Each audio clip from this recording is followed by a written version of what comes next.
अस्सलाम वालेकुम फ्रेंड्स, कैसे हैं आप सब। उम्मीद करती हूँ आप सब लोग ठीक ठाक होंगे, खैरियत से होंगे। मैं हूँ रिफ़त बतूल और आप देख रहे हैं रिफ़त बतूल फूड सीक्रेट चैनल। अल्लाह आपको और मुझे दुनिया और आखिरत में भलाई अता फरमाए, आमीन। तो मेरे प्यारे दोस्तों, आज मैं आप लोगों के लिए लाई हूँ आलू और पकौड़ियों की रेसिपी। बहुत से लोग इसको टांगरियाँ भी कहते हैं।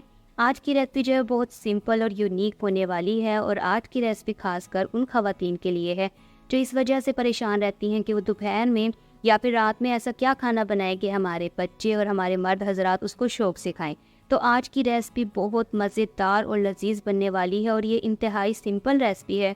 तो आप लोगों ने भी इसको मेरे कहने पर तो लाजमी से घर में ट्राई करना है, और यकीन करें आपके पूरे का पूरा घर इसको शौक़ से खाएगा। तो यहाँ पर आप देख सकते हैं जो जो इंग्रेडिएंट्स हमें चाहिए थे वो मैंने यहाँ पर रख दिए हैं। आप इनको अच्छी तरह से नोट आउट कर लीजिए, फिर आप मेरे साथ शुरू कीजिए। बिस्मिल्लाहिर्रहमानिर्रहीम। जैसा कि आप देख सकते हैं यहाँ पर मैंने एक बर्तन लिया, बर्तन के अंदर 2 चम्मच ऑयल डाल लिया था। जब ऑयल लाइट से गर्म हुआ तो इसके अंदर मैंने आधा चम्मच गरम मसाला ऐड कर लिया। गरम मसाला जो था वो थोड़ा सा ब्राउन हुआ तो इसके अंदर मैंने पेस्ट ऐड कर दिया। पेस्ट के अंदर मैंने लिया था 2 अदद प्याज, ठीक है, दरमियाने साइज़ के, 2 अदद टमाटर, 8 अदद हरी मिर्चें, 9 लहसुन के जो, और 2 इंच का टुकड़ा अदरक का लिया था। फिर मैंने उनको अच्छी तरह से ग्राइंड कर लिया था, जो मैंने इसमें ऐड किया है, जो कि आपने स्टार्ट में देखा होगा। फिर मसाला जात में मैं इसके अंदर ऐड करूँगी आधा चम्मच नमक, 1 चम्मच लाल मिर्च, आधा चम्मच तड़ा मिर्च, आधा चम्मच हल्दी और आधा चम्मच पिसा हुआ धनिया। बस ये 5 मसाला जात बेसिक से मसाला जात हैं जो हर घर में अवेलेबल होते हैं, बहुत ही सिंपल। फिर हम यहाँ पर मसालों को अच्छी तरह से भून लेंगे। जैसा कि आप देख सकते हैं वीडियो में, जो टमाटर का पानी था जब मैंने घी के अंदर डाला तो वो ऊपर आ रहा था उसकी छींटे, तो इस वजह से मैंने इसको ढक दिया था कि हमारा अच्छी तरह से मसाला भी भुन जाए और घी भी ऊपर आ जाए। तो जैसा कि आप देख सकते हैं माशाल्लाह से हमारा जो घी था वो ऊपर आ चुका था और मसाला हमारा अच्छी तरह से भुन चुका था। फिर जब वो भुन गया तो मैंने इसके अंदर आधा किलो आलू डाल दिए थे, जिसको मैंने अच्छी तरह से काट लिया था। काटने के बाद मैंने अच्छी तरह से इनको धो भी लिया था। फिर हम इनको मसालों को अच्छी तरह से इसमें मिक्स कर लेंगे। जो हमारे आलू हैं ना वो मसाले में अच्छी तरह से मिक्स कर लें। जैसे कि आप देख सकते हैं माशाल्लाह से कितना ज़बरदस्त लग रहा है ना। फिर यहाँ पर मैंने ऐड कर लिए हैं, ये टांगरियाँ भी कहते हैं जैसे कि मैंने बताया, और कुछ लोग इसको पकौड़ियाँ भी कहते हैं। और ये वो पकौड़ियाँ हैं जो दही भल्लों में इस्तेमाल होती हैं। ये मैंने लिया है 125 ग्राम। ये आपको आराम से अवेलेबल हो जाएगा। आप किसी भी दुकान पर जाएँ जहाँ से हमें दालें वगैरह नहीं मिलती हैं, आपको वहाँ से मिल जाएंगी सिंपल सी। और ये बहुत एक्सपेंसिव नहीं है, बिल्कुल चीप सी कॉस्ट पर है, आपको इजीली मिल जाएंगी। फिर मैंने इनको अच्छी तरह से पकने दिया कि जो हमारा मसाला था ना वो टांगरियों में अच्छी तरह से रच जाए। जैसा कि आप देख सकते हैं तकरीबन मैंने इनको 2 मिनट तक पकाया था।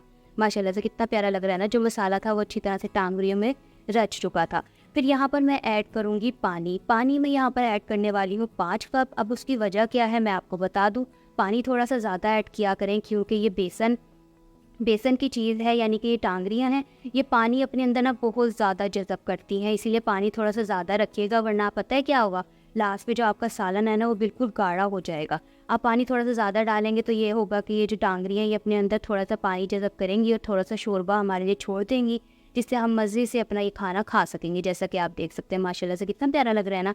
अब हम इसको तब तक पकाएंगे जब तक हमारा जो आलू और टांगरियाँ हैं ना वो अच्छी तरह से पक ना जाए, तकरीबन 10 से 12 मिनट तक।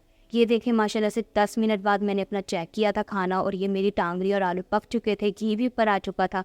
अच्छा, एक और बात बताती चलूँ, आप लोगों ने ना यहाँ पर जो नमक है वो थोड़ा डालना है। क्यों? क्योंकि ना टांगरियों के अंदर भी नमक होता है, जब वो सालन के अंदर जाती हैं तो अपना नमक भी छोड़ देती हैं। तो ये ना हो कि आप लोगों का तेज़ हो जाए। बेशक बाद में नमक डाल दीजिएगा, लेकिन स्टार्ट में थोड़ा ही डालिएगा। माशाल्लाह से हमारा खाना तकरीबन रेडी हो चुका है। तो अब मैं इसके अंदर ऐड करने वाली हूँ 2 अदद हरी मिर्चें, जैसा कि आप देख रहे हैं माशाल्लाह से।